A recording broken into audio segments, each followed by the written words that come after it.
to present Mayhem, Mischief, and Monkeys, the making of Mystic Manor. Please welcome Imagineers Lanzisero and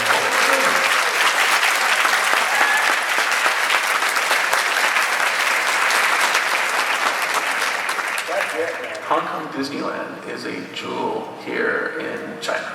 It is the most beautiful of our Magic Kingdom parks.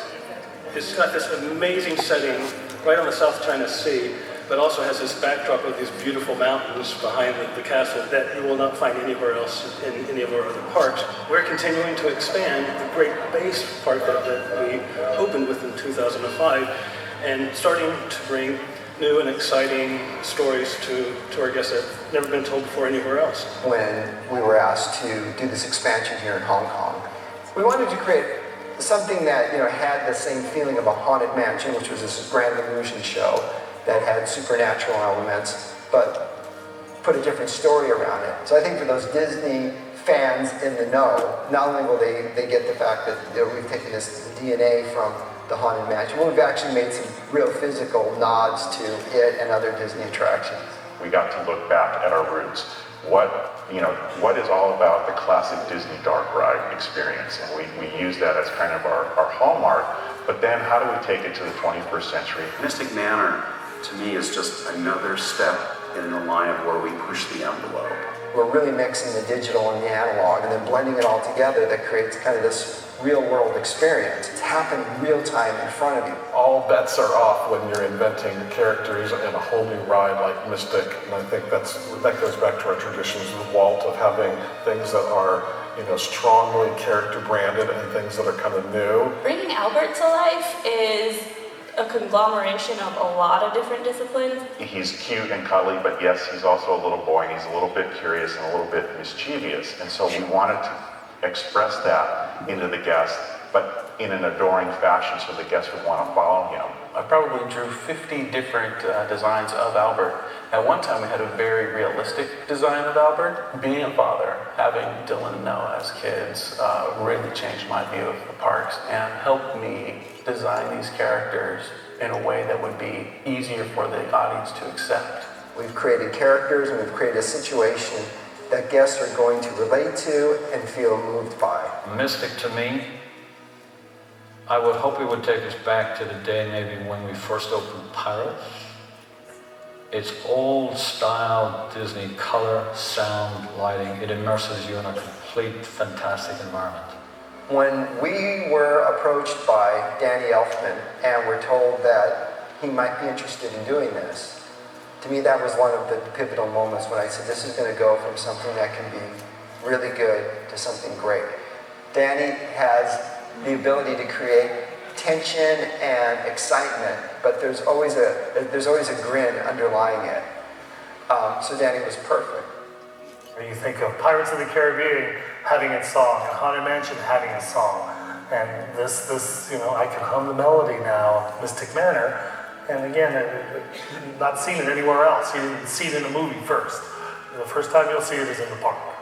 I think what makes me really excited to come to work every single day is the stories we tell, the technologies that we create are really meant to inspire.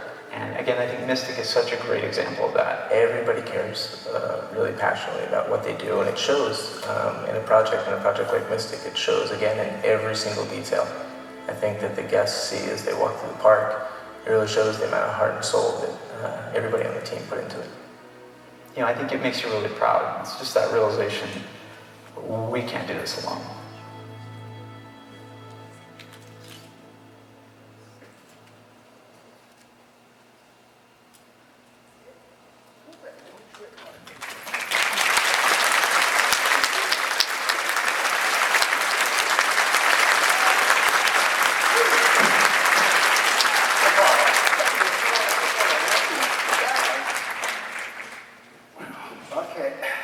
Welcome to the stage.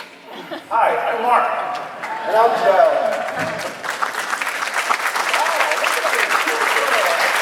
Hi, everybody. So here we are. You saw a great intro video. I think it really told a great story about what it takes as an engineering to do these projects, and so much of it about the people. Joe. Oh.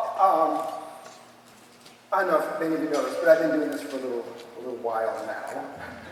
And I've had the opportunity to kind of do a lot of neat stuff all around the world. And there's always a dynamic about a project. It's hard to put into words. It's like, it's the people, it's the location, it's the subject matter you get to work with. But this, for me, has probably been one of the high points of my career, without a doubt, for a whole bunch of reasons. One, we got to create something totally unique. I didn't have to do a Pixar project or something based on feature animation. Those things are all great. That's wonderful that we have all that wonderful IP that we can go and mine to create projects, you know, like Monsters, like Mark and I did in Tokyo together. But to have that opportunity, like the original Imagineers, to create something totally new and totally on every level. We created characters, we ride system. So that plus an amazing team and an amazing location and a great park, for me, has been one of the high points of my career. Right, and I would just, you know, echo that. I mean, it probably is the ultimate thing for an Imagineer to get to do.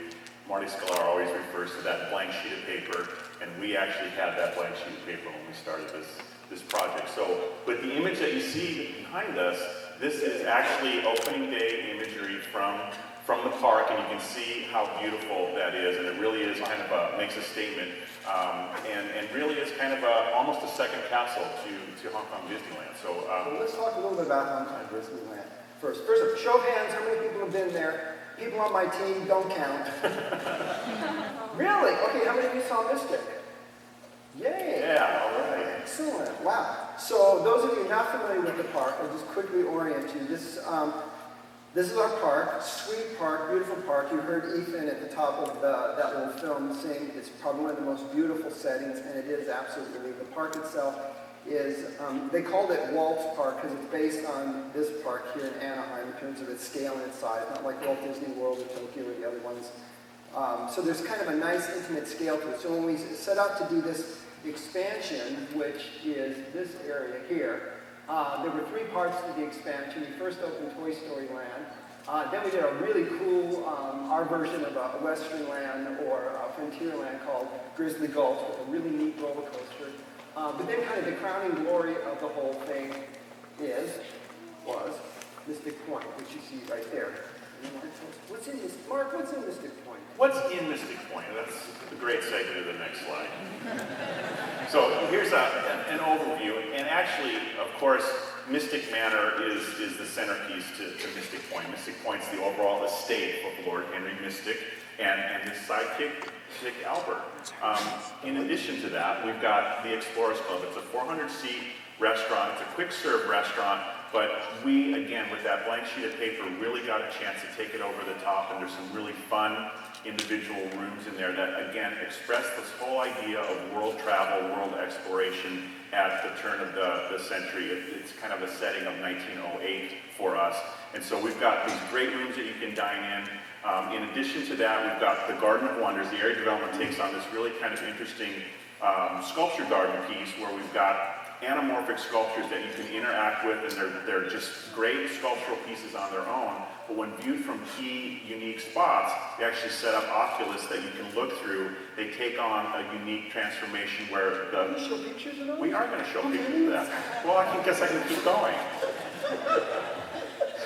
Rounding out the rest of the land, we've got the freight depot. That's taking advantage of the railroad track that we had to work with that was surrounding the existing park. And of course, no Disney attraction or land would be complete without exiting through the gift shop. Of course, we have a special gift shop called the Archive Shop. Let's see some pictures now, Mark. So a lot of this, we're trying to overlay some of our concept art with the actual photographs of the finished product. So here you can see the concept sketch up in the upper corner, and we've got the entrance to the restaurant, and then a couple of the rooms that are showcased, the Egyptian room as well as the Chinese room, and you can see how different they are and really well appointed. And you know, it's great working with our partners over there in Hong Kong Disneyland, operations, foods.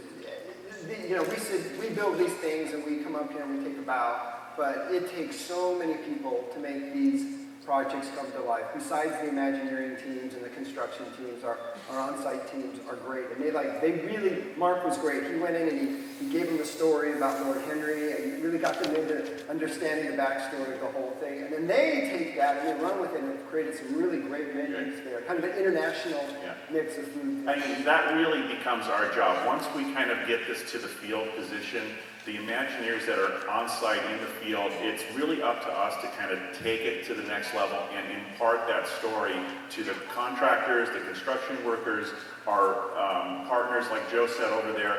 And the greatest moment, and I can always tell on a project when you turn the corner, is when one of the contractors or one of the food and beverage people or merchandise people come up to you and say, you know, it would be a great story ad. What if we could do this when we build that piece or we make this piece of merchandise? And I say, I know that we've turned the corner and it's always going to turn out to be great. So now you see what I was explaining about the Garden of Wonders. You can see the concept sketch with those anamorphic pieces. And then the three at the bottom actually showcase guests interacting with them. And when they do, and certainly from a photo op point of view, they really take on this really neat piece where we've got the Poseidon piece where it actually looks like the pieces are coming out of the water and the guests are standing on the columns. Or whether it's the Egyptian piece where that three-piece actually turns into one and you get this really neat sense of distance and scale with that piece. So let me take this up and talk a little bit about visual communication here. And basically, it's a hallmark of what we do in Imagineering, because unlike a movie where we have a captive audience where they sit and you have a series of storytelling moments that you can introduce a character, you can replace whatever. Our job is really about figuring out what images, what items, what things we put to help create the bigger story context for the land. This is an important piece because before you even get into the attraction where you'll learn about Lord Henry and Albert and see their collection, we immediately wanted to start setting up this idea that he's traveled the world, he's found these incredible artifacts, but there's something a little mysterious about him. So this garden does a great job of showcasing not only what would be his artifacts, but there's mystery there too. And then where do they drop them all off, Mark? So the next piece is the freight depot, Mystic Point Freight Depot. And again, I was saying this is taking advantage of the existing asset of the railroad track running right through the edge of the land. We could not afford to, from a space perspective, actually have a drop-off and an entry to the train, but we wanted to expand the story, and we said, well, this is a perfect opportunity to kind of, under the guise of the railroad track, have the depot set up to be the offload of all of his artifacts coming from different parts of the world. And so they're in different parts of being unpacked and being ready to go onto the museum floor, but there's also some really great photo ops and you get a chance to interact with them. But the real big piece of the stage, or I'm sorry, of the depot is it's the entertainment venue for the land, and we have, I think, 6 or 7 times a day they run a really fun show kind of showcasing artistry of costume and dance and different things from around the world. So, Mark mentioned the photo ops. This is a culture in China that loves to take pictures. Everything is a photo op, so we took full advantage of that. Actually, it was for 2 reasons that we added lots of photo ops. 1, because they like to take photos, duh. 2 was this is a counting culture. In China, they're value-minded and they want to feel like they get a lot for money. And that was actually one of the reasons behind us doing this expansion and doing 3 smaller lands with lots of things to do rather than trying to do one giant land like a Cars land or like the new Fantasyland in Walt Disney World. Interestingly, those both have the same price tag as our project, but we chose to do 3 smaller lands and 1 giant land. The reason being, the end result feels like there's a lot more there because there are 3 different flavors, and we worked really hard to try to make each one very different stylistically, story-wise, and color palette-wise, landscape palette-wise from each other. So the end result feels like you get a lot. So you take a lot of pictures and you feel like you go see a lot of different attractions. We've got 5 attractions out of the expansion. Right. Plus restaurants, plus merchandise, plus a ton of things to take pictures of. Yeah, it actually increased the park in size by about 25%. It did, indeed. Let's keep moving. Story overview. Okay, I'm going to tell you a little bit about the story and who this guy is. So let's start. Mark mentioned earlier on, and I mentioned, we got to create a brand new story. However, it has its genesis in actually some pre-existing Disney mythology. Those of you who have been, or it used to be at Walt Disney World, the Adventurers Club. In fact, we might have even got these hats there. But that actually is Andrew Joe Rody, wherever you are, he's omnipotent, for coming up with that great concept. And then we kind of took that same idea in Tokyo when I was doing the Tower of Terror there, because they didn't know the whole Rod Sterling Twilight Zone thing. So we had to create a new story there. And we created this story about this society of adventurers and explorers. And there was this lord, there was Harrison Hightower who owned the hotel there. And he was a member of the society. Well, surprisingly enough, there was another member of this society, Lord Henry Mystic, the gentleman you see there, who has, but unlike the other characters in that society, that some of them had kind of shady backgrounds, Lord Henry here, he's an earnest guy. You know, he's part of the British upper class, well-educated, traveled the world, and along the way met this little monkey character. So we'll tell you more as we go along here. Right. So how do we meet them, Mark? Well, actually, in the pre-show, and we'll get to meeting in just a second, but this is actually some concept art and the model that we built for the pre-show, and then the actual footage from the pre-show itself. And we do have a treat for you. We're going to run actually the video footage of the pre-show and give you a chance to see how we actually, for the first time, meet Albert physically, as he's an audio animatronic figure that comes up, and then we can get into the specifics. Let's go. Here we go.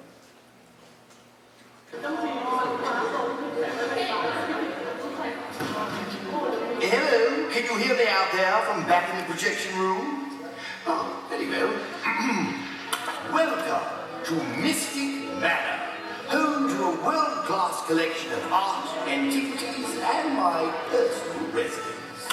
I am Lord Henry Mystic. The young fellow at my side is Albert, my traveling companion, confidant, and rather mischievous partner. Yes, Albert, that's you. Now, true. However, for several years now, Albert and I have traveled the world in search of rare and precious artifacts for you to enjoy as you tour our home in Mystic Manor. These are just a few of our treasures. And here's our latest acquisition, an ancient music box. Legend has it this charming music box has the power to bring inanimate objects to life with the touch of its enchanting music. Superstition and nonsense. Oh my. Well, we shall see when we open it shortly. Albert, the little fellow can't keep his hands off their music box. Yes, you like that box, don't you? We'll examine it later. Now, shoot. Now, what was I saying? Oh, yes. Welcome, one and all, to Mystic Manor. That little pipe, little beggar. He's always up to something.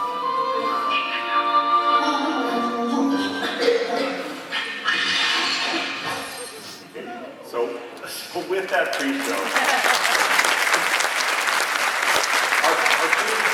things that we wanted to communicate in there were really pretty straightforward. It was introduce Albert and certainly Lord Henry as he's voicing that over. And it was about the music box and the latest acquisition. It might have some interesting who knows what inside, and we just need to be careful about it. We really wanted to communicate about those two things. So, as I said earlier, unlike in a movie, or when we base an attraction on a movie, our guests kind of come prepared with some emotional connection to the experience. They've seen the movie, they have the music from the movie, they know the characters from the movie all in their head. So our job really becomes more like finding those trigger moments. You know, what is that quintessential? Okay, Winnie the Pooh ride, you're going to want to see. You're going to want to see Tigger dancing around. You're going to want to hear the Tigger song. So we just have to show that, and boom, it triggers in people's heads, and there's this emotional connection. We were starting here with a blank sheet of paper, so it became important for us, move to the next slide, Mark. It became important for us to start establishing who these characters were and how they got to know each other. So besides that pre-show film that you just saw, As you walk through the queue line, we started setting up, it's like a museum in his house. And it's Lord Henry showing kind of some of the photos of his travels and other members of the society. But we use this as an opportunity to start setting up, for example, as you see here, how Lord Henry first met Albert. And we chose to have him rescue Albert to, really create this bond that they love each other. It's really a father and son-like relationship. And of course, you can see the moment there when they bought their first Fez. And then, as I mentioned earlier, there is the Society of Adventurers and Explorers that they're a bigger part of, so we had to show them all off. And you know us Imagineers, we love to get into the act. This is actually Robert Coltrane, who's a brilliant concept designer who's actually very, very instrumental in coming up with some of the ideas for this attraction. But if you look here closely, this is Harrison Hightower, and if you look closely, that is Joe Rohde. If there's any resemblance to this guy and me, it's simply a coincidence. Well, Schirmer, what are you doing? I happened to be back there in 1908. And one of the things we did too, I think, not having that kind of IP that we were relying on, we really went to this extreme of doing kind of character artwork. And backstory-wise, Lord Henry traveled with a sketch artist, and so we wanted to put these on display to kind of help tell the story of, how they met, where they traveled to, and really set you up as a kind of fun way to see into their world of travel. So you can see them here where they, the Monkey King from China, or the Egyptian mummy, the Viking ship.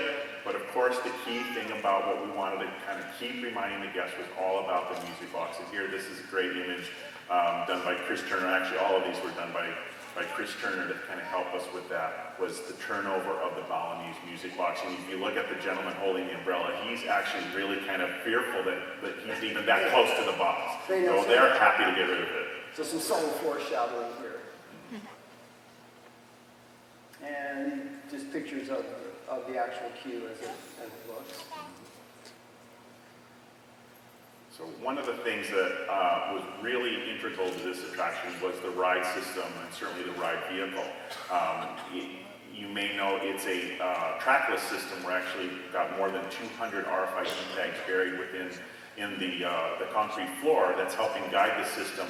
But it also is so interesting of how it's conveying the people through the attraction. We start off by dispatching 4 vehicles at a time, but then to help heighten the excitement, you actually go down to single file to 1 vehicle at a time, and then of course we'll group you back together at the end.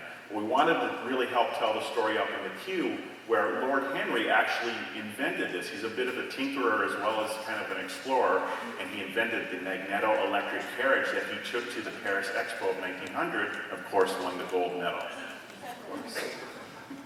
And, in our attractions, ride vehicles usually take on 2 roles. One, invisible, like the Haunted Mansion, the Doom buggies. They're really not part of the story. It's just a conveyance device that moves you through the house. And then in other attractions, Indiana Jones being a good example, or here, the ride vehicle is really part of the storytelling. And that's why Mark and the team worked so hard to create this gorgeous vehicle here. Beautiful design that looks like something from the period that Lord Henry worked on. But then it's a device, too, because it has the ability to start and stop, turn 360 degrees, go fast, go slow. It really becomes kind of our camera in that we can tell people what we want them to look at and bring them into a scene, stop, turn them, point them at something, which allowed us to do really what Walt was trying to do with the original Haunted Mansion. That was create a large-scale magic show. We have some of the most amazing special effects in the show, probably, that we've ever done. And the only reason why we can pull them off, because most of them have kind of a setup, you play it out, it gets played off, and then you move on to the next scene, is because we have the ability now to, with this ride vehicle, to time out the whole experience to allow each thing to play through before moving on. Unlike rides like Pirates or the Haunted Mansion that I mentioned a moment ago, it has to be continuous. There's a cycle of things that just go and go and go, and hopefully you catch the right moment as you go through. Here, we're always guaranteed to hitting you right at the moment when we want you to see that particular thing. Right. We have a little video that this is actually early on, about 8 months before opening, that shows a little bit of the action of the vehicle. Some of the tape lines you see on there, we're still actually tying in the floor to the show set, so you can imagine all that being gone and really seeing that as a trackless vehicle. Pay no attention to the car covers that are in there. That was helping us protect while we were still building the show.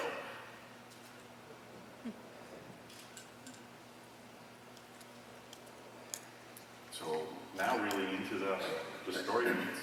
Right, so each of the rooms, of course, are showcasing a different collection of Lord Henry's world travels.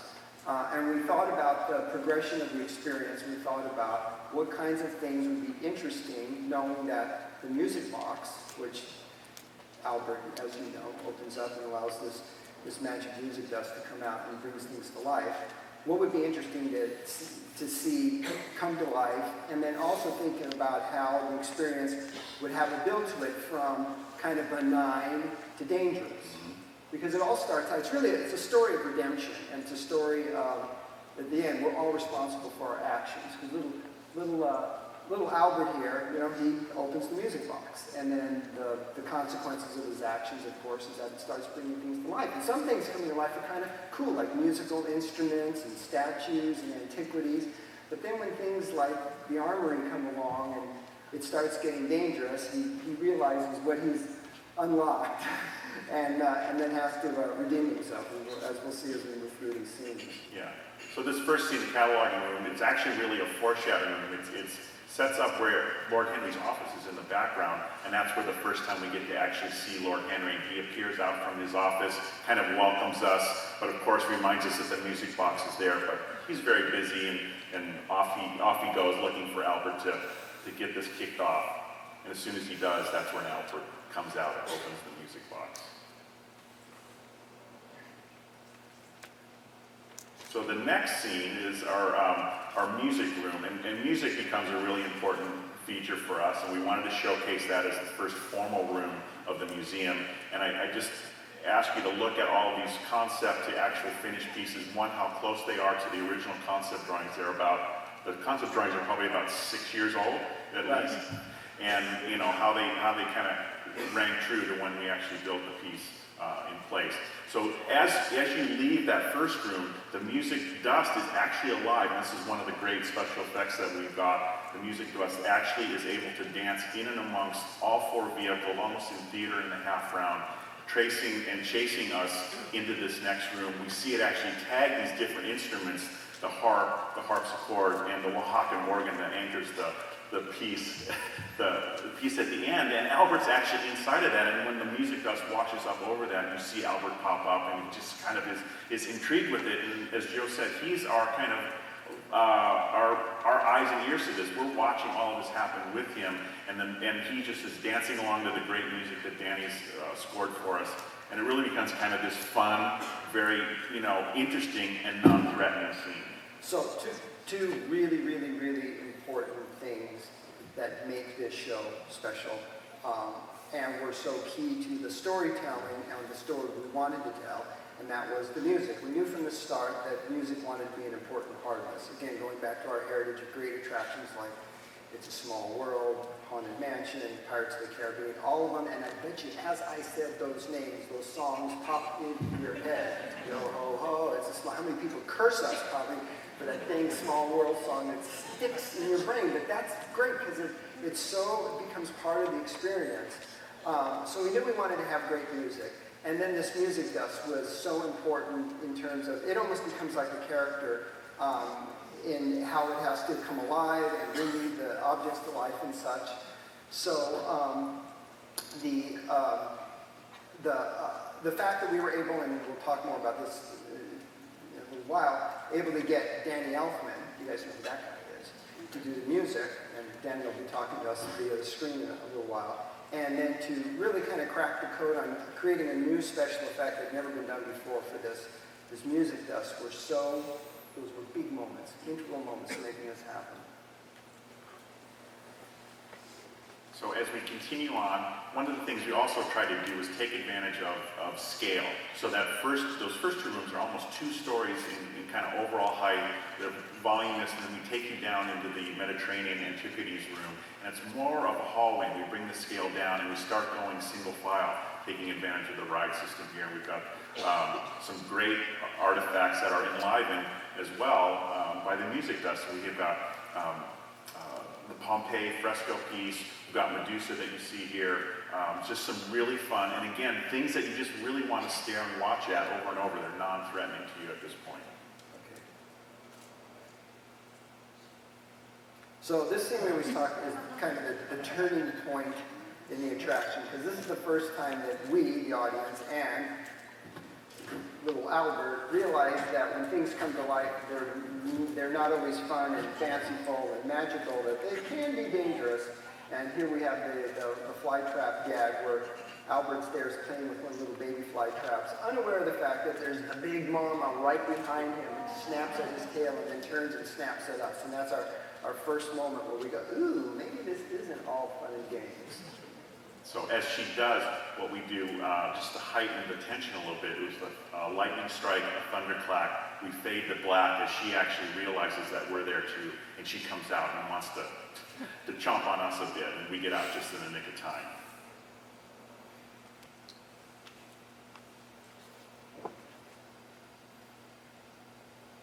Now, up to this point, the ride vehicles have been, as Mark mentioned earlier, we've dispatched in groups of 4. And then when they were going through that hallway that led up to the solarium where the fly trap was, they actually become kind of a daisy chain. Now they actually break off, and it's a single vehicle at a time. We had to build multiple rooms so we could keep the flow of the capacity.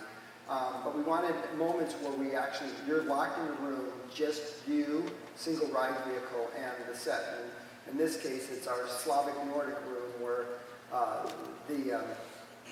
this Norse god actually comes to life and freezes you. We drop, not freezes you, but Get really cold. That's the story. We drop a bunch of cold air on you, which causes the room to freeze over, which is a great black light and projected effect. And then the mirror cracks as a result of that. And we send you off to.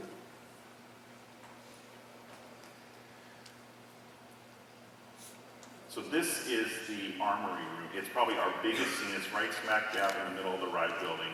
And it really does a lot of different things. I mean, it's threatening from the moment you get in there. You come right up close to the stage with the samurai warrior and little Albert hiding there. Basically, he's worried for his life because the samurai is actually engaging, trying to lop off his poor head. And he's playing hide and seek inside that cannon, making sure that he's safe. We come up almost within a few feet of the stage, and we're watching this trick take place. The cannon next to it actually starts to track us, and as we get closer, it locks in on us, and of course, shoots out a blast.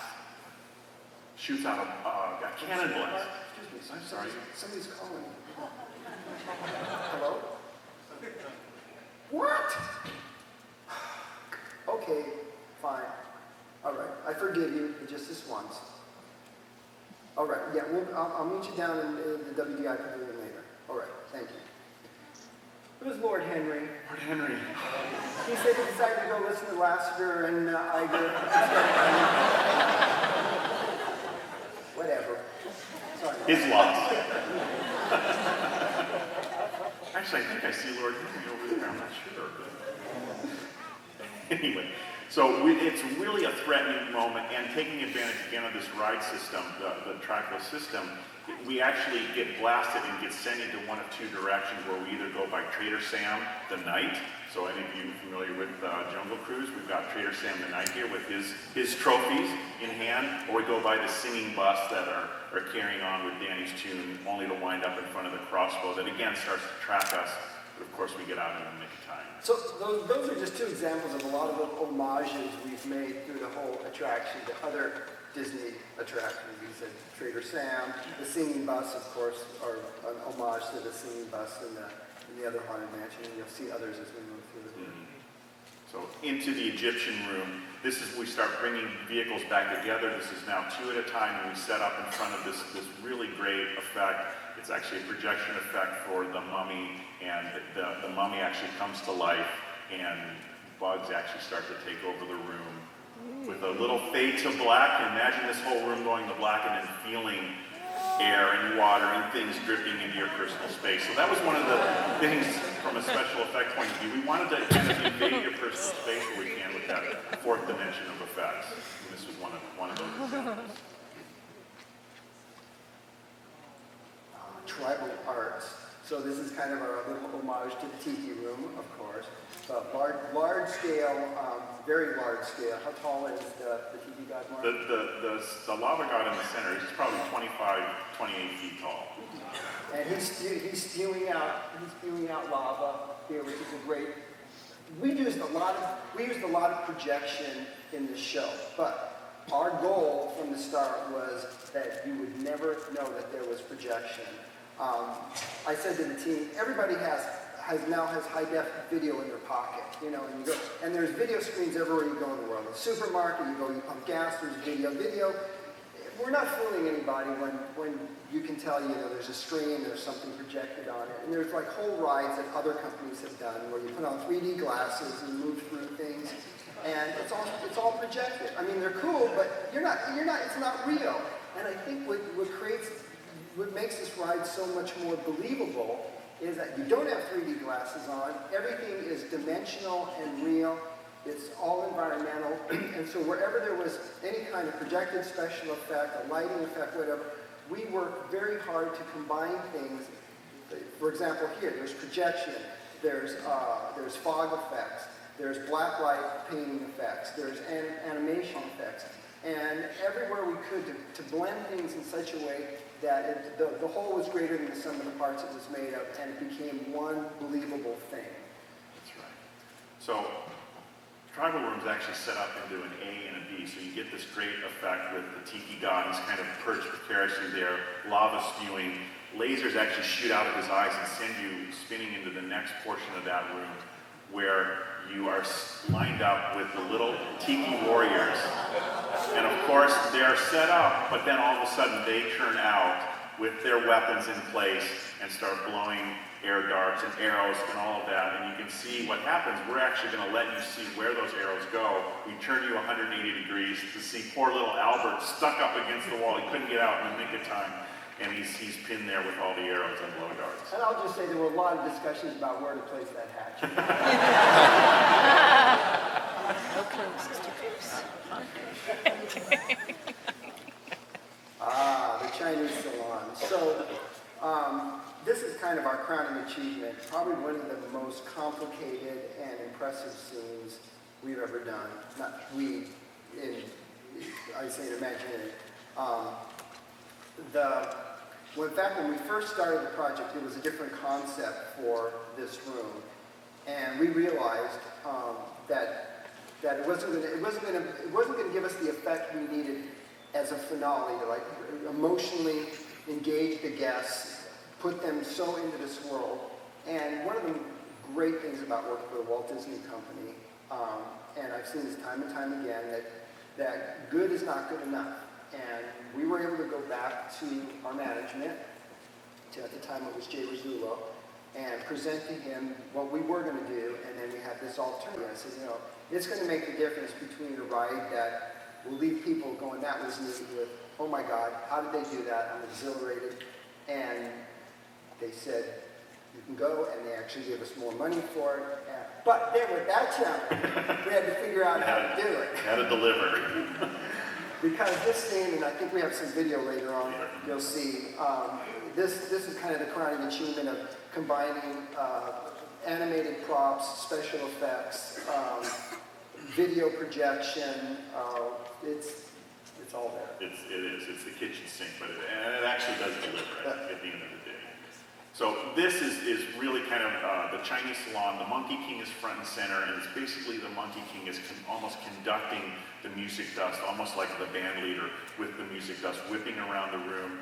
and there's a point where the paintings actually start to dance and come alive. The panda in the painting actually travels across multiple paintings, landing in one on the other side of the room, and that's where you see Albert discovered behind it. He pokes out, the Monkey King takes his staff and throws the music dust at him, and as he gets out of the way just in time, the whole wall disappears. The entire wall blows out. Blows out. Like Joe said, we've got some video that we'd like to get to, so I'll save the rest of that for that moment. If you don't speed up, you'll never get it. That's right.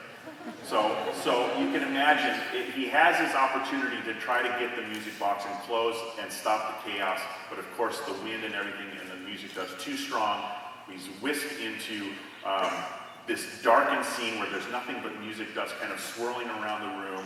You start to see a little bit of light come up, and you see the music box has landed onto this platform, and little Albert's there, ready to make his final attempt to close the box. And sure enough, he does.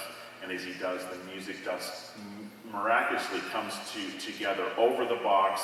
And again, we're all gathered with 4 vehicles around us, and it comes back in, the box closes, the house lights come up, revealing that you're actually in the same scene that you started in the cataloging and acquisition room. There you go. So we actually, it's bookended, and the 2 scenes are identical in every prop, the placement of all the props. But one. What? But one prop. But one, which is the music box, which of course is now all askew because it's just flown in from the previous scene. And of course, poor Albert, who has now gone through quite an experience, as you can see here. It looks pretty tattered up, but you can't see him yet. There's a little gag too there. For those who are looking closely, his fez in the previous scene, there was a sword that captures his fez and goes flying out, so the fez is actually embedded in the wall next to him. But worry not, no monkeys were hurt in the production, as you can see. That's right. So those are the big story beats on that. Anyone that was at D23 a few years back, you may have seen a lot of that stuff. That's how it's come to fruition. Now we want to take a deeper dive and kind of unveil some of the things in our production methods going through that. So just to start with the manor itself, obviously we do these kind of beautiful renderings, and we actually have to get down to details. And you see the actual CAD drawing that was done by the architects, the color board in the center that was done, and of course the manor that is there today. Right. So I'm going to do a couple shout outs, one here and then on the next slide. To first shout, the color design on these attractions is always integral in telling the story, and then carrying that color design into the field is always a job. And Mark and I have a wonderful colorist that we've worked with on a bunch of these projects. I think is here, Monica. Just raise your hand. I want to shout out to Monica. And then the next slide.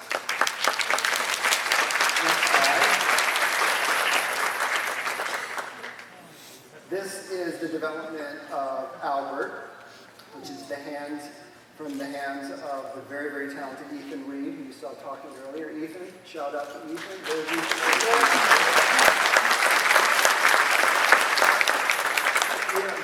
Mark and I sit up here, we take the bow for doing this, but it's an amazing team of people, best artists in the world, the best designers in the world, the best sculptors in the world. Imagineering is blessed with so many incredibly talented people. We all stand on the shoulders of giants, and we've got some great. In fact, if there's any other team members here I can't see, please raise your hand so I can see who you are and give a shout out to you. Way back there. I know who you are. You did a great job.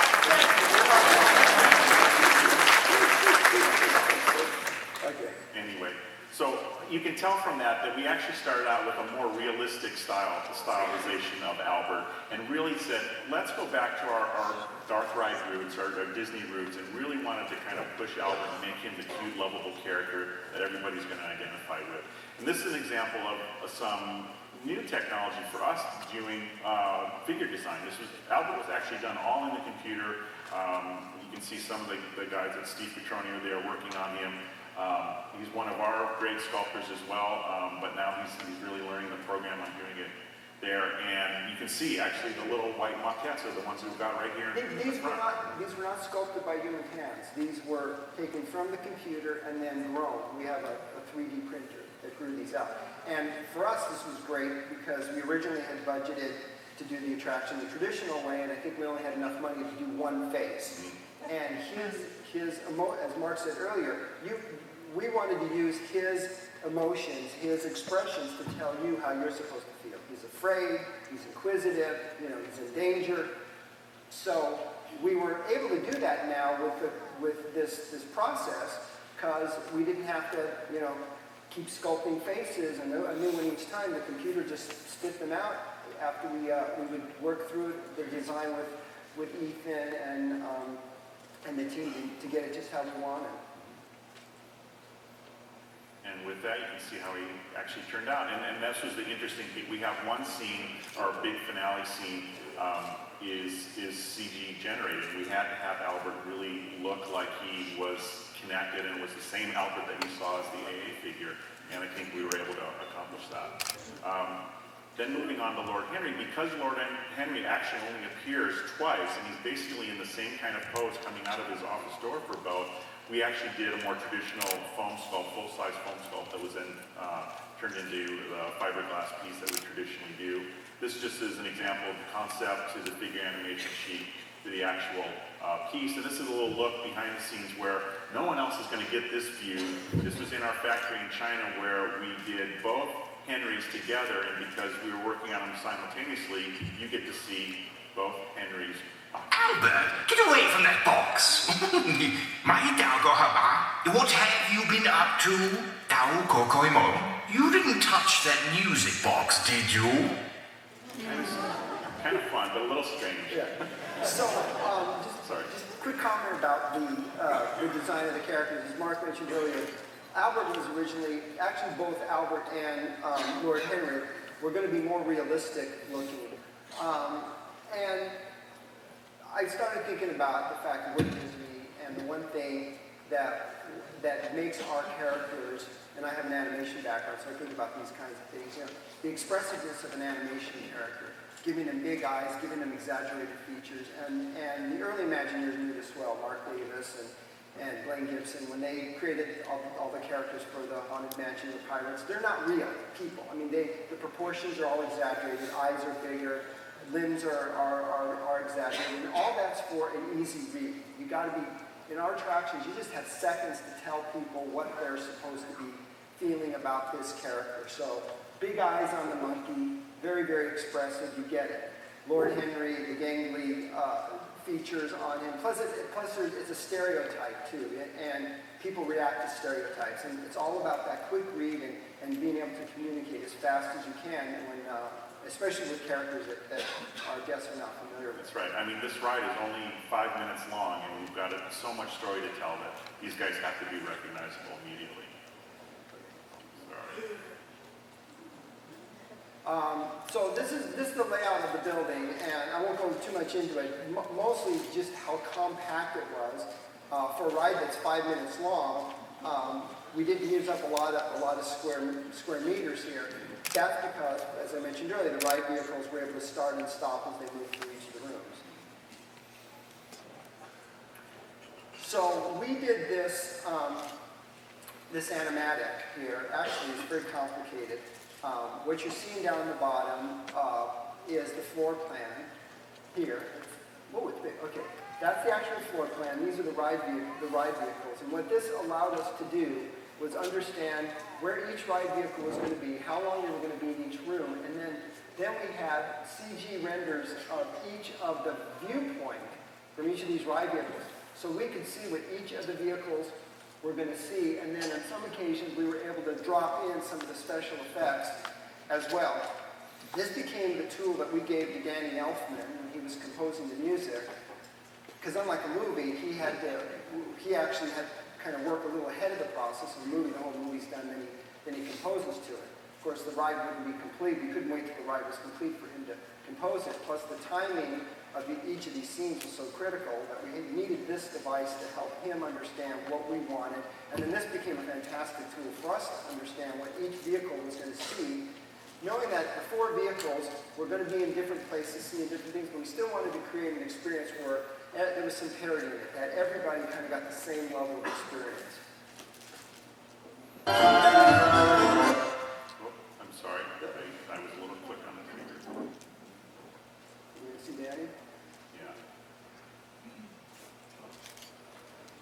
I grew up in Los Angeles, so going to Disneyland was kind of a constant and regular thing for me growing up, being that I was lucky enough to just be a few hours away.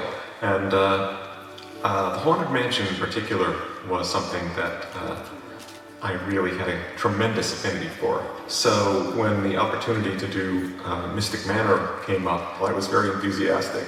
I wanted to keep as much connection as possible, so even though the actual melody is not similar to the Haunted Mansion, the inspiration is definitely connected to that. I always remember going around that corner in the Haunted Mansion and those faces singing lyrics to the tune. And I loved that moment, so I really wanted there to be a similar moment in Mystic Manor, where you're coming around these animated suits of armor and they're in fact singing. Of course, the difference is they will be singing in 3 languages. We really decided that we should make this ride appealing to anybody from any culture, from anywhere in the world. So there's moments where with various instrumentation and the orchestration, where I made homage to bits of Chinese music in specific. But overall, the feeling is that any human from anywhere on the planet should be able to come in here and enjoy it. My hope, as somebody goes through Mystic Manor, is they will simply feel a sense of joy, that it's like fun, a joyful experience that they'll repeat many times, like I did with the Haunted Mansion, and that there will be some generation of kids growing up to adults that will have the tune to Mystic Manor as just part of their, in their minds. So we have to thank D23 for bringing us Danny Elfman, because when Mark was here, how many years ago? I think it was the very first D23. And we had already set up talking about the expansion for Hong Kong Park. Just so happened that Danny Elfman's manager, who's this crazy guy, the name of Richard Kraft, who loves theme parks and loves Disney, was here and saw what we were going to do and said, this would be great for Danny. And it just so happened Danny was at a point in his career where he wanted to stretch out and do different things. He did the show with Cirque du Soleil, he's done an opera, and he just saw this as a great opportunity. So imagine how thrilled we were when Danny Elfman comes knocking on our door. We said, score. And he was an absolute joy to work with. And he just nailed it, first time out. Yeah. It's like Mark and I, you always, in the past, we had experience where you hear that first music track and you might see the first of anything, you go, it's not there, or it's, but I mean, he hit it out of the park from the very start. Yeah. And what was really nice is he didn't phone it in. He was really engaged in the process for the 2.5 years that we were working with him. He actually came to the site actually a couple times, and as well as his arranger. And literally, we had lunch sitting on the floor in different scenes. We would travel in each scene, and he would sit purposely on the floor in the center of each scene to make sure that all the sounds and everything were kind of coming. That was an entire week. He spent an entire week with us every day, sitting in every scene. Like we were a little starstruck, I think. Yeah. We better pick up. Yeah, so I'll run through these fast, but it's kind of scene by scene, kind of showcasing certain pieces as it went through the production process. So here, the one piece before you head out is this Chinese dragon that actually comes to life. It actually rotates up and moves, and you can see it in its sculpted fiberglass and then finished state. The beautiful Oaxacan organ. I'd love to say that. Oaxacan organ. And this was truly an international project. I mean, between the ride vehicle being done in Detroit, this piece was one example of pieces done out in San Bernardino. We had things done in China. Just really beautiful integrated pieces that had to work with the figures as well.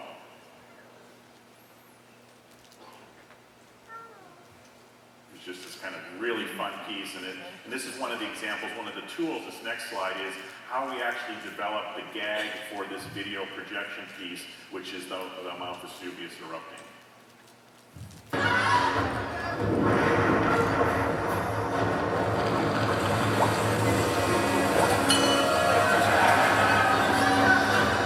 Right, save that line. And these were some really fun early sketches. You see the model, you can see the technology that we did in programming, and here's a fun piece where we've got Herc and the lion kind of dueling battle. And another example here, again, is it going to run there? Yes. Okay, right. Where we wanted to blur the line between the projection, so we did a few things. We moved the vase, it was internally projected, but then we wanted a moment that kind of broke through that projected wall, and we added a dimensional